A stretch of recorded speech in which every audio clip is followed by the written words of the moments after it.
Well, good afternoon. It's quarter to 1 p.m. in Sydney, Australia. So my talks are getting a bit later and later, but I had a webinar this morning. So thank you for being with me again today. This is 𝗀𝗶𝗶𝗴𝗹𝗶, your host for Daily Talk, the Change Maker's Way. We're going to talk today about money. Ka-ching, ka-ching, ka-ching, ka-ching. Mula. I know it's a bit of a sensitive topic, especially now in COVID-19 times, but it's something we have to talk about. And it's an important resource in our life, and it defines a lot of how we make decisions and how we feel about ourselves and how we interact with other people, whether we like it or not, whether consciously or unconsciously. And we have so many beliefs about money. So as a change maker, you can't get away from finances and money as a way for you to access the kind of resources that you need to create the change that you want to have happen. Whether or not those financial resources are from grants, from your own pocket, doesn't matter. It's still an important aspect of our lives and of change making. There's three things I want to share, and there's one thing I'm really, really curious about, and you can write in the comments below. So what currently is your financial status in terms of where does your money come from? Where are your streams of income? Do you only have one source of income, or do you have multiple streams of income or sources of money? So are you retired, receiving a pension, or do you have passive income coming from your investments? Are you semi-retired, kind of like me? Or are you fired up? So there's this movement over the past few years called FIRE, which stands for Financially Independent Retired Early. And I think most of that is from our generation, Generation X, am I Gen X? Gen X and the millennial generation, who are really tired of working long years in the corporate, especially in the corporate, and they just want to be financially independent and retire early in their 40s or even late 30s. And that is a movement. And there are groups online where you can find communities who are committed to being fired up. Or are you hustling right now? Do you have side hustles? And that seems to have entered our lexicon as part of our vocabulary now. Everybody seems to be talking about having their side hustles while having their job, or even those who are partly employed having their side hustles, which is a good thing. You know, it's good to have a backup in case you lose your job, because we are in a very insecure and uncertain situation at the moment. Right now, I don't know what the latest figures are, but last I've read, which a few weeks ago, there are around 40 million unemployment filings in the USA filing for unemployment benefits. That's a lot. I mean, that's more than the population of the whole of Australia. That's the equivalent of a whole huge country, and in this case, a continent. So it's good to think about how do we make money. But as I said, there are three things that we can think about when it comes to money. First of all, how do you make money? Which means, how are you working for money? And I mean by active income.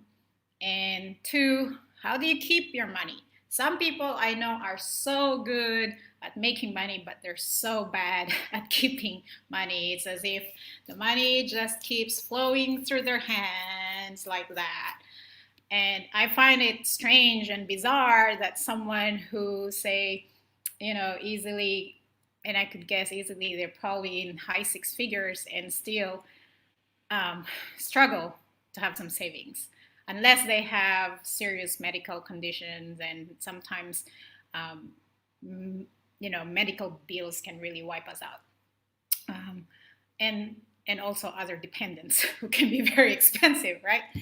And the third thing is, which is something worth reflecting on, especially for people right now who are fortunate or are fortunate to be in a position where you still have a job and you haven't really been spending much, haven't you? Unless you're just online buying stuff. But even then, there's a lot of stuff you can't buy because of posting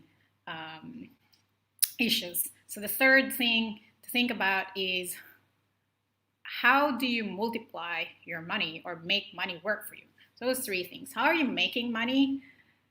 How are you keeping your money? And third, how are you multiplying your money or making money work for you?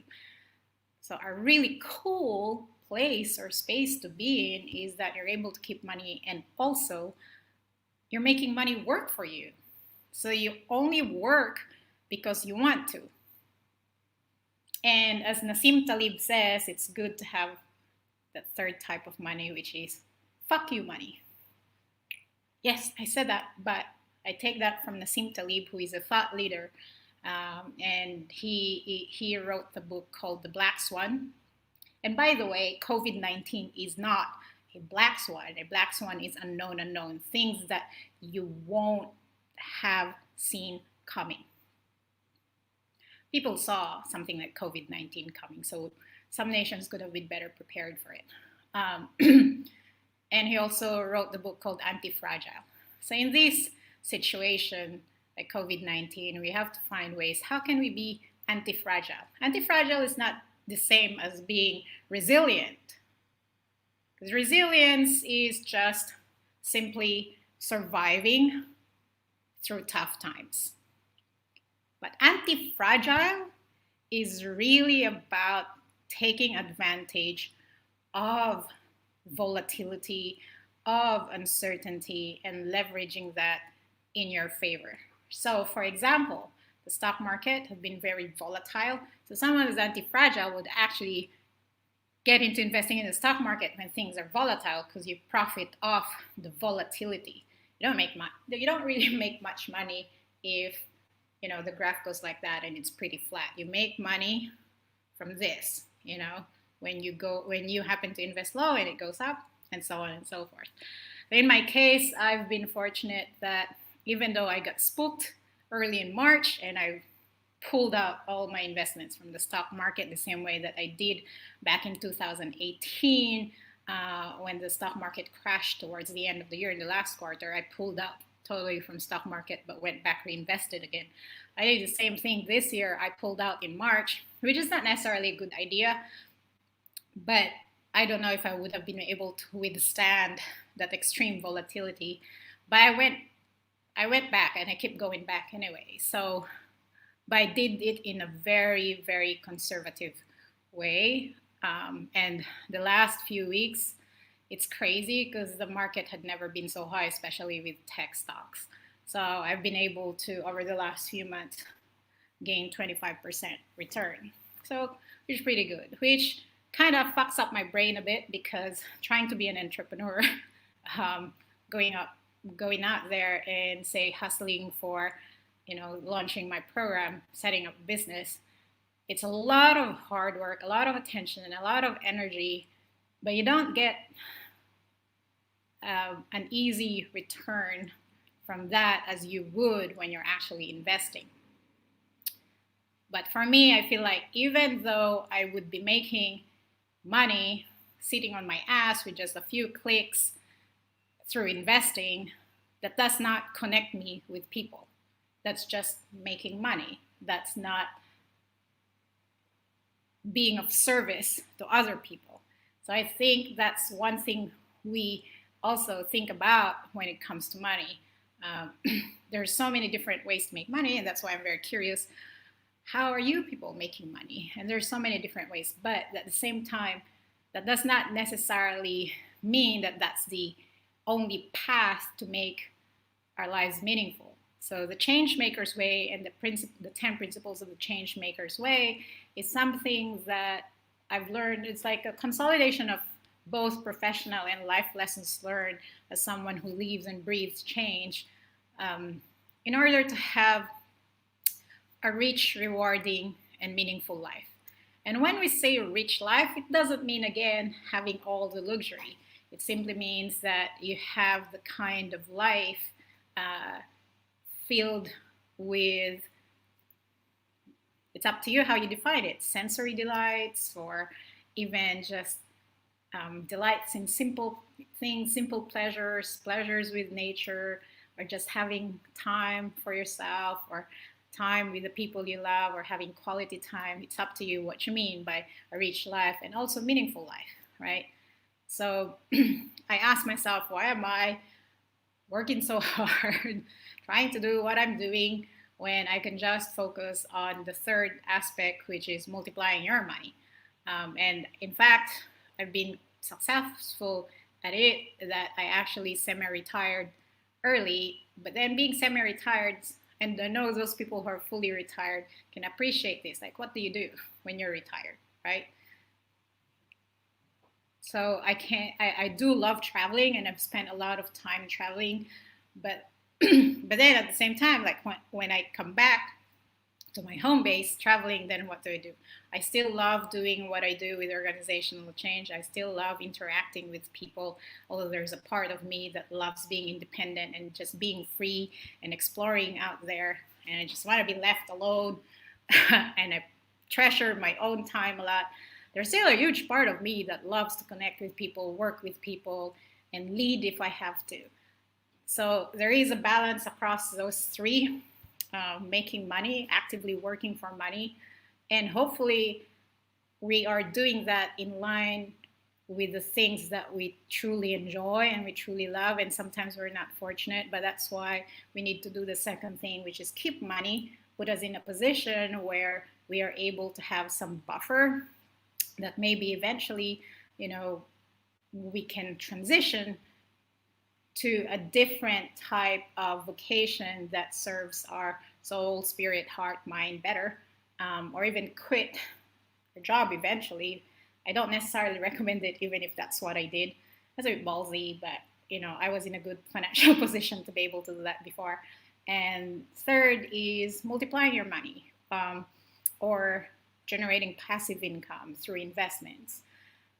I do have prosperity circle that I started earlier this year, and it's a few of us women. So if you're interested, let us know. But you've got to fit in the vibe of the group, because we are a like-minded group of women and we share resources, and it's really about feeling prosperous in life. It's not so much about being wealthy as much as it is about feeling that you're abundant and having that sense of abundance and prosperity. So we have that prosperity circle. We meet up every 2 weeks. And also you can join my Mighty networks, or what do you call that? Oh my goodness, mental block. Mighty Change Makers Network. And I'll put the link in my description, because that's where we post the schedule of our prosperity circles from and other community groups that I run. And join my webinar, Overcoming Roadblocks and Hidden Roadblocks and Blind Spots to Creating Change. I'm not going to talk about finance. This is more of kind of like a side topic, but it's essential because having all the stress and anxiety about money can get in the way of our creativity, can get in the way of truly being of service to others, especially as a change maker. I mean, it's hard to generously share time. It's hard to be truly, genuinely of service if we don't feel that our cups are full, or even if it's not even half full, right? If we are struggling. So we do need to address that and not hide from it. And yep, so join my webinar Thursday. It's in the banner scrolling at the bottom of my video. Go to futurepaceglobal.com/events to find out more and register. I mean, I admit this is me putting in place another stream of income, and in line with my values, in line with what I believe, in line with my skills and capabilities, sharing it out there in the world. And I know it's not easy. It's probably easier if I just put all that effort, all that money I've already invested. Probably would have been easier if just put that in investing. And I enjoy investing, but I'm quite fortunate that that's another stream of income for me. And if you want to learn more, PM me. That's another area that I'm really passionate about, which is personal finance and empowering you financially. I mean, that goes hand in hand. You know, we can't separate that from, you know, our resources financially, our resources with our attention, our resources with our energy, and our resources with people in general. Those are all resources that help us in life. We can't separate that. So that's important. Again, in summary, hope you enjoyed my talk. Think about making money. What are your sources of making money? Is it aligned to what you truly enjoy? If yes, and that's lucky you to keep. How do you keep money? And there's so many tactics around how you automate that, so you don't even have to think hard about it and struggle with it. And then how do you multiply your money and achieve passive income? Again, there's so many tactics around that. And you can go through those stages, but it can be done so that you're in a position where you have fuck you money. All right. Thank you, everyone. And hope to see you again. Hope to see you on Thursday. If not, I'll see you tomorrow on my daily talk, The Change Maker's Way. And have a nice day. Positive juju. Positive energy to all of you. Love you all. Take care of yourself. And